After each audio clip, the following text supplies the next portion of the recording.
Morning, thank you for the chance to see you again.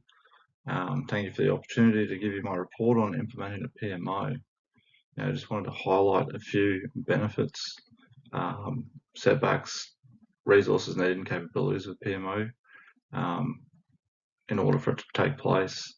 Benefits that would be seen is provide the managers in departments with the correct methods so that their projects meet fruition and implemented successfully, improve project success rates, as well as improve the reporting structure to you guys, the stakeholders in the business, improve the resource allocations so that jobs are done in accordance with the iron triangle of project management, which is the quality, time, and cost of the projects.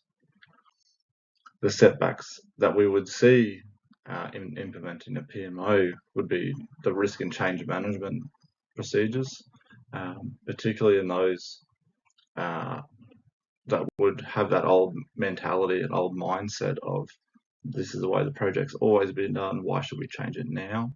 And also the organizational resistance to change, which comes back to the same mindset of this is the way it's always been done. Also, setbacks are the perceived risks that employees may become redundant, employment may become redundant, but it's not the way. And a further setback would be failure to achieve full implementation into an organization. It is noted that organizations that do implement a PMO increase the project efficiencies and also help through knowledge transfers. The resources that would be needed for a PMO would obviously be a project director, a project manager, a PMO director, a project manager, and administrative support. The project manager as such would be either through the employment of a person to take that role or the redeployment of existing staff that pose the skill set needed for the project at hand. For example, if we're doing a new building, there is more than enough people on site with multiple trades, multiple industry backgrounds. Redeploying that person who is a qualified builder and has done it for a number of years to become the project manager for that through the PMO. Other resources needed would be obviously the correct technology and software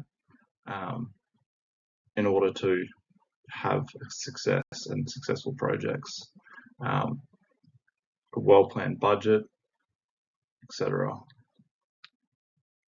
Now, in order for a PMO to succeed, the capabilities it requires are having a high level of opinion, high level of authority in the project progression based on the feedback from project managers in order for them to succeed. Enhancing project success has a direct correlation to integration of a PMO, meaning that the structure that a PMO puts in place aids in the success of projects by structuring, standardizing, and centralizing documents, governance practices, everything that it needs, methodologies, etc. The PMO also would require to provide training both internally and externally for both the PMO staff and the staff redeployed as the PMO of the project.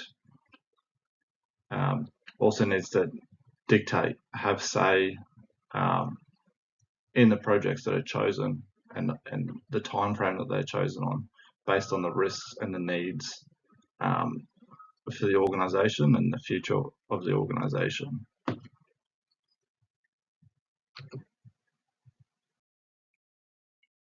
Now, to further reiterate the benefits of a PMO, these are only two projects that happened recently. One is the dragline was on a 2-month shutdown. This is obviously quite a large machine, as you're well aware. While it was on the 2-month shutdown, it was a time for the realignment of the mine in order to get a lot of dirt in front of it. When it came back up from its shutdown, it only had 2 weeks worth of dirt when it should have had 3+ years of dirt in front of it, causing the dragline to stop swinging and stop moving. The other is that the drill and blast reload. At the end of last year, start of this year, the scale systems was replaced in the silos, meaning that we were having to keep a tank empty at all times in order to move product around to calibrate the scales. These scales have still not been calibrated, is 180 days plus overdue, and that predominantly was because no one has been elected as a project manager, project leader.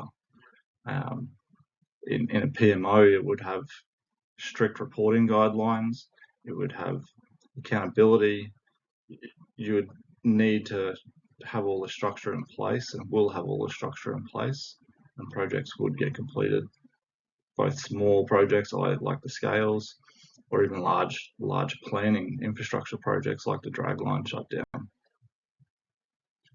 That's all from me. Thank you.